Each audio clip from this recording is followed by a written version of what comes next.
La violence de l'attaque, cette voiture grise, criblée de balles. Les impacts sont localisés côté conducteur.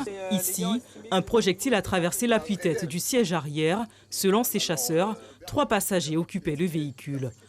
Autre preuve soigneusement gardée par les membres de l'association, ces roues de voiture, déchiquetées, elles aussi par arme à feu. Ces chasseurs ne démordent pas. Ils ont été pourchassés et pris pour cible par le propriétaire du centre de soins pour animaux sauvages. Ils ont entendu une voix. On les a interpellés en disant « Qui est là ?» Donc le gars, il est parti sur son quad. Lorsqu'il est parti sur son quad, alerter le propriétaire. Et il est revenu en tremble avec son quad et avec un flingue à la main. D'accord ? Et c'était des rafales. Et dans l'affolement, lorsqu'il tirait sur eux, vous avez des animaux qui ont pris des balles. Vous allez demander aux plus anciens des chasseurs, à nos gongons, au grand jamais, un quata ne va jamais éventrer un macaque. Jamais. Devant notre caméra, 24 heures après l'intrusion, le propriétaire du refuge animal indiquait tout autre chose.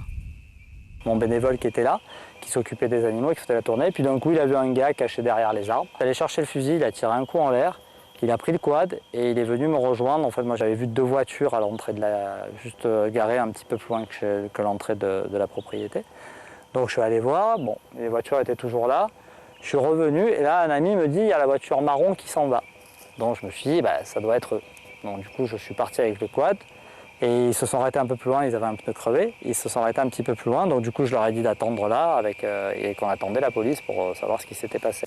Conséquence de cette opération musclée, 8 hommes ont été entendus par la gendarmerie, 4 placés en garde à vue pour association de malfaiteurs, vol et dégradation en réunion. Ils ont été déférés et placés sous contrôle judiciaire.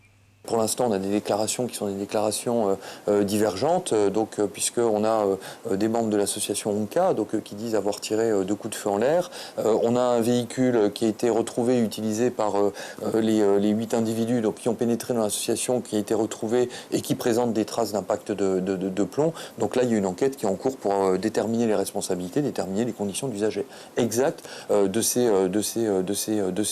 ces armes à feu. Et puis donc le parquet prendra une décision sur l'action publique à l'issue de ces investigations. L'affaire de l'intrusion est jugée le 13 octobre prochain. Les prévenus encourent des peines de prison qui vont jusqu'à 7 années d'emprisonnement.